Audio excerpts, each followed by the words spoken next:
করে নিয়ে ওই যে সন্তানাদি থেকে আজকে পৃথিবীর জমিনের ভিতরে হযরত নূহ আলাইহিস সালামের জামানায় মুফাসসিরিনে কেরাম অনুমান করেছেন হযরত নূহ আলাইহিস সালামের জামানাতে মোটামুটি 500 কোটি মানুষ ক্রস হয়েছিল গোটা পৃথিবীর জমিনে।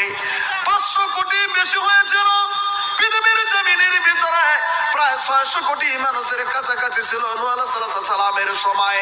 কিন্তু হযরত নূহ আলাইহিস সালামের সময়ে গ্রেট ফ্লাড হওয়ার পরে, বন্যা হওয়ার পরে, গোটা পৃথিবী তলিয়ে যাওয়ার পরে সমস্ত মানুষগুলি পৃথিবীর মধ্যে থেকে ধ্বংস হয়েছে বলে হযরত নূহ আলাইহিস সালাম পৃথিবীর জমিনে দ্বিতীয় আদম।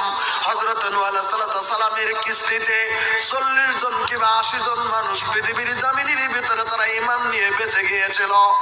80 জন থেকে আবার গোটা পৃথিবীতে বর্তমান গোটা পৃথিবীর জমিনের ভিতরে মানুষ 700 কোটির উপরে। মাই গড,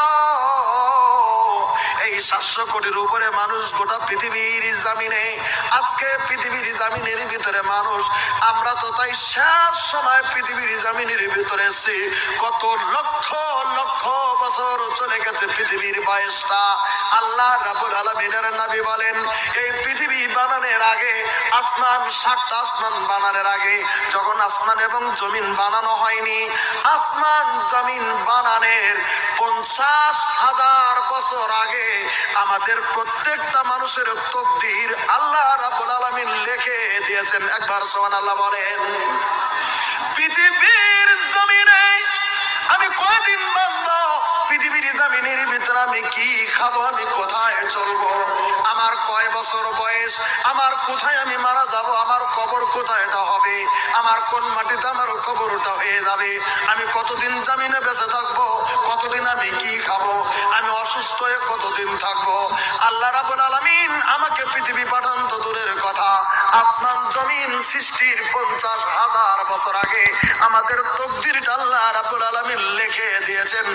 আরশু আলাল মা, তখন আরশ, আল্লাহ রাব্বুল আলামিনের আরশ ছিল পানির উপরে। বুখারীর হাদিস এটা। আমার ভাইরা এবার মনে করে দেখেন ভাইরা আমার, তাহলে 70 বছর যদি আপনার হায়াতে জিন্দেগানি, আমি আপনি পৃথিবীতে আসার 50,000 বছর আগে যদি রাব্বুল আলামিন যদি লিখে দিয়েছেন আপনি 70 বছরও বাঁচবেন, এবার একটা কথার জবাব দেন ভাই গো, বা 60 বছর যদি সীমিত করে দিয়েছেন আল্লাহ রাব্বুল আলামিন আপনার আমার জিন্দেগি, এবার এই 60 বছরের ভিতরে যদি 60 বছর যদি আমাকে আপনাকে যদি আল্লাহ তাআলা হিসাব করে দিয়েছেন, এবার এই 60 বছরের ভিতরে এই যে আজকে যে মিনিটটা চলে যাচ্ছে, এখন যেমন একটা মিনিট চলছে, একটা সেকেন্ড চলছে, একটা ঘন্টা চলছে, 2 ঘন্টা চললো, আজকে সন্ধ্যা থেকে এতক্ষণ পর্যন্ত চলছে, আপনার তো বয়স 60 বছর আল্লাহ আগেই লিপিবদ্ধ করেছেন। এবার একটা ঘন্টাতে যাইতেছে আমার আপনার জীবনে, এই ঘন্টাটা কি নতুন করে আমার জীবনে ফিরে আসবে কি ভাই? জোরে বলেন, ফিরে আসবে কি? আসবে না। কেন আসবে না? আপনাকে আল্লাহ 60 বছর সীমিত করে দিয়েছেন, বা কাউকে 50 বছর সীমিত করে দিয়েছেন, কাউকে 40 বছর সীমিত করে দিয়েছেন, কাউকে 30 বছর সীমিত করে দিয়েছেন। আল্লাহ তো ওটা আগেই সীমিত করে দিয়েছেন, তাহলে কেমন করে আসবে? আসবে না। তাহলে সর্বপ্রথম আল্লাহ কি সৃষ্টি করেছেন? ছোট্ট একটা মশলা বলে যায়, অবশ্য বিভিন্ন কিতাবে বিভিন্ন রকমের পেয়ে যাবেন। আসাম সিনিয়র মাদ্রাসা বোর্ড ছিল, এখন তো নাই।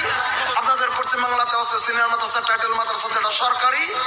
এগুলা মাদ্রাসাতে একটা উর্দু হিস্টোরি ছিল, আমাদের আসামে ছিল, পশ্চিম বাংলায় ছিল কিনা জানি না। কিতাবটা দেওবন্দ থেকে লেখা হয়েছে, কিতাবটার নাম হচ্ছে তারিখে হাবিবে ইলা। এই কিতাবে সর্বপ্রথম ওই লেখক একটা কথা লিখেছেন, নাবির কথা বর্ণনা করতে যে একটা কথা লিখেছেন। কথাটা কি? আল্লাহ নবী সাল্লাল্লাহু আলাইহি ওয়াসাল্লাম বলেছেন নাকি ওখানে, শুধু ওখানে কিছু লেখেনি, শুধু বলছে যে হাদিস মে ওয়ারিদ হয় আল্লাহ আউয়ালু মা খালাকাল্লাহু নূরি। হাদিসের মধ্যে আছে আল্লাহ নবী সাল্লাল্লাহু আলাইহি ওয়াসাল্লাম বলেছেন সর্বপ্রথম আমার নূরকে সৃষ্টি করা হয়েছে। আল্লাহ তাআলা সর্বপ্রথম আমার নূরকে সৃষ্টি করেছেন। একদম গাজা করি একটা জাল হাদিস সেই তারিখ হাবিবিল্লাহর মধ্যে লিখকে লিপিবদ্ধ করেছেন। আসলে সহিহ হাদিস এটা নাই। সহিহ হাদিস আছেন কি আল্লাহ নবী সাল্লাল্লাহু আলাইহি ওয়াসাল্লাম বলেছেন আউয়ালু মা খালাকাল্লাহুল কালামা। একটা মাসলা আজকে আপনারা তো সবসময় শুনে রেখেছেন, আবার নতুন করে ঝালাই করে দিলাম। একটা আকীদার মধ্যে একটা ব্রেনে একটা জিনিস রাখবেন, সর্বপ্রথম সৃষ্টি কি করা হয়েছে। এই প্রশ্নটা যদি আপনারা মনে মনে ধারণা করেন তাহলে আল্লাহ সর্বপ্রথম কি সৃষ্টি করলেন? আল্লাহ এই হাদিসের জবাব নবী সাল্লাল্লাহু আলাইহি ওয়াসাল্লাম দিয়েছেন আউয়ালু মা খালাকাল্লাহুল কালামা। আল্লাহ রাব্বুল আলামিন সর্বপ্রথম যে জিনিসটা সৃষ্টি করেছেন সেই জিনিসটা হচ্ছে লেখার কলম। কি সৃষ্টি করেছেন ভাই? কলম। আউয়ালু মা খালাকাল্লাহুল কালাম, সর্বপ্রথম যে জিনিসটা করেছেন আল্লাহ এটা হচ্ছে কলম। কলম সৃষ্টি করার পরে আল্লাহ তাআলা কলমকে বলেছিলেন ইয়া কালাম উক্তু, হে কলম তুমি লেখো। কলমে জিজ্ঞাসা করেছিলেন রাব্বুল আলামিনের কাছে কি লিখবো? আল্লাহ তাআলা বলে দিলেন উক্তুবুল কাদারা মাকানা হুয়া কাইন, এই কলম তুমি লিখে বলো এই যে সমস্ত মখলুকাতের তকদির তুমি লিখে পারো। উক্তুবুল কাদারা, তুমি সমস্ত মখলুকাতের তকদির লিখে ফেলো। এটা কলমকে বলা হয়েছিল।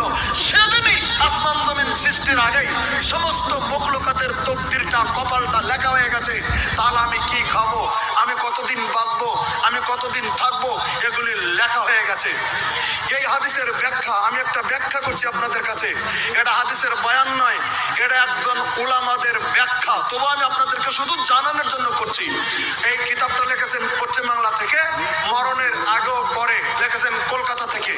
আর একটা কিতাব যদি পান পড়ে দেখবেন, ওই কিতাবটার মধ্যে বিতং বর্ণনা আছে। কিতাবটার নাম মহাসমুদ্রের কয়েক ফোঁটা, লিখেছেন কলকাতা থেকে। বিখ্যাত বিখ্যাত যারা লেখক উলামা কেরামের মধ্যে তারাই লিখেছেন।